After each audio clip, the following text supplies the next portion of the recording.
This game is not yours to win, Cinder. It's mine. Just because you're more valuable to me than a pawn, it does not make you a player. The game of chess actually carries a great deal of symbolism within the RWBY series itself, and this line spoken by Salem at the beginning of Volume 8 puts that in clear perspective, as well as the Volume 8 opening showing Salem and Ironwood on opposing sides of the chessboard. Salem takes the place of the Black King, but Ironwood takes the place of the White Queen. Each piece on the chessboard has a symbolic relationship with the different characters that are present within the RWBY series, and this line from Salem makes it clear where everyone on Salem's side stands. Salem is the king, the most important piece on her side of the board, but she is also the Black Queen, the most powerful piece on her side of the board. The rest of her lieutenants are, well, her rooks, her bishops, her knights that are carrying out her will, that do the more complex tactics, whereas the Grimm are her pawns, and as such, Salem is the player controlling the game from her side of the board. In fact, in the entirety of the RWBY series, all 8 volumes that we have seen thus far, there have only ever been 2 players in this game since the time of the gods, and those were Salem and Ozpin. They have been the 2 controlling things behind the scenes. They have been the ones to shape a Remnant into what it is now. Salem controlling her Grimm, and Ozpin with his own pieces on the board making moves to try to counter Salem. Ozpin, of course, on his side is the king, the most important piece on the board. But as we saw during the Volume 8 opening, Ironwood took the place of the queen. He and Atlas are the most powerful piece on the board. And now that piece has been removed. And if you know anything about chess, well, when you lose your queen and your opponent still has their queen, you are at a heavy disadvantage. The only time you really want to lose your queen is if you are trading it for your opponent's queen. And so Ozpin's faction is at a pretty heavy disadvantage. He still has some of his other lieutenants, the knights, rooks, and bishops on his side, with Glinda Goodwitch, Crow, and the other people that have been let into his inner circle, the very powerful fighters, now including Team RWBY and Team Juniper, but it hasn't always been that way for Team RWBY and Team Juniper. At the beginning of the series, they weren't even part of the game. They were the pawns on Ozpin's side. Unfortunately, with the Grimm being the pawns on Salem's side, that means the huntsmen and huntresses who are ignorant to the real truth of the world are the pawns in Ozpin's game, which is why Hazel was so angry at Ozpin. His sister was a pawn in his game, as are all huntsmen and huntresses. It is unfortunate, but this game has to be played, otherwise the game will immediately be lost. The Grimm will overrun the rest of Remnant. And so we've seen over the course of the RWBY series, Team RWBY and Team Juniper elevate themselves from the levels of pawns up into more significant pieces, not only with their combat capabilities, but with the knowledge that they have and what they're able to contribute, bring to the table in terms of strategy, in terms of ideas and ways to combat their opponents. But even still, although the series is following Team RWBY, they have never been players in the game. And it's important to recognize this because Ironwood did think he was a player. He thought he was the one who would be able to combat Salem. In Volume 2 and 3, when he took control of the Vital Festival tournament with his army, he thought he knew better than Ozpin. Ozpin was the one playing the game, he had the most information, he was the one coordinating things, but Ironwood thought he knew better. And the same in Volume 7 and 8. As we see in the Volume 8 opening, as I mentioned before, Ironwood takes the place of the Queen, the most powerful piece on the side of the board combating Salem, but still not a player. And during the opening, we see all of the pieces surrounding Ironwood abandon him.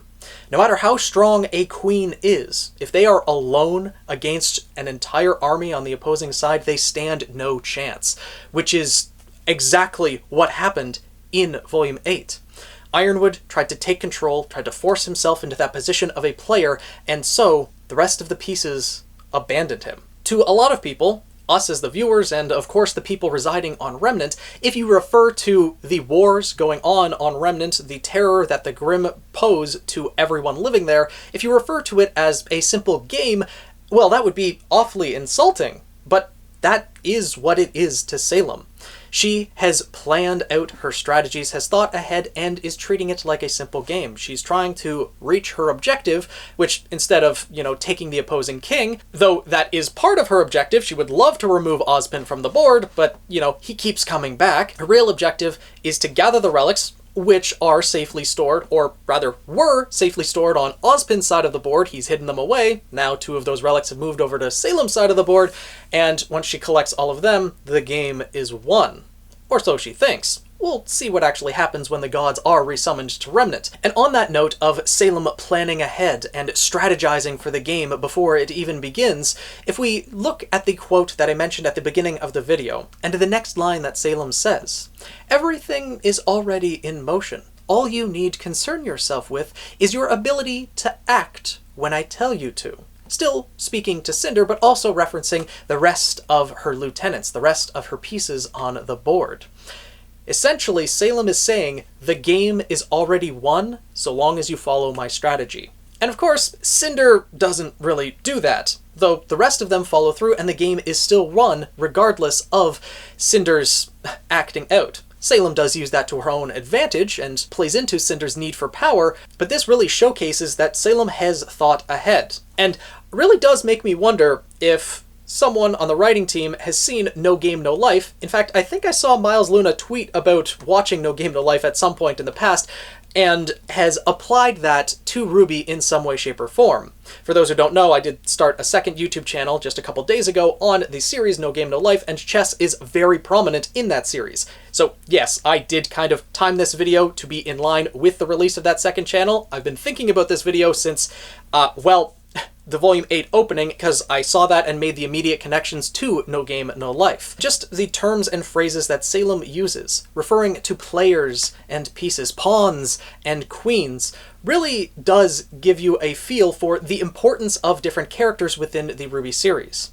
So far, there have only ever been 2 players on Remnant. Salem and Ozpin, the only 2 who know the full scope of the information. And everyone else has all just been pieces in their game, whether they wanted to or not. The Grimm and the Huntsman are the pawns, and the people let into each of their inner circles, with Salem and her lieutenants, Ozpin and the headmasters of the academies, as well as those select few, such as Team Stark and now Team RWBY, are the ones that are their more important pieces, working to achieve the player's objectives. But if someone on the writing team has watched No Game, No Life and is familiar with the way that the chess matches play out, perhaps we will see a third faction introduced. Maybe a red faction, one of rebellion against the players in the game that they are currently playing, perhaps. Well, we shall have to see, and I'll also be following up in another video. So let me know what your thoughts are down in the comments below. What do you think of the players and pieces of RWBY? Who do you think each lieutenant and who each headmaster and person on either side of the board, Salem's faction, Ozpin's faction, what piece do you think represents them best? Do you think that Tyrion is more fitting as a knight, a loyal servant to Salem? And then do you consider Cinder a queen, Hazel a rook, that type of thing? I'm curious to know where you would place each of the characters and the importance that you would rank each of the chess pieces as. Obviously we know the king, the most important piece on the board, they are obviously represented by Ozpin and Salem. And Salem, as we've seen very early in RWBY, with the Black Queen as her symbol, she is both the king and queen, the most important and the most powerful piece on the board. Whereas Ozpin was the king, and the Volume 8 opening tells us that Ironwood was the queen, Atlas the most powerful piece on the board. Now that it's removed, the game's going to get a lot harder, unless something changes, very likely in Volume 9. So I look forward to hearing what you guys think about this overall analogy of the RWBY series. If you guys enjoyed this video, make sure to subscribe and join the Guild of the Eternal Flame. If you're interested in more chess game analyses, I also started that second channel I mentioned before on the series of No Game, No Life, where there are some very incredible chess matches that are played. So check that out if you're interested. Link in the description as well. And just to plug a little bit more, if you're interested in seeing some games played live, make sure to check out my Twitch channel. I stream every Tuesday and Saturday. With that being said though, I'll see you guys in the next video.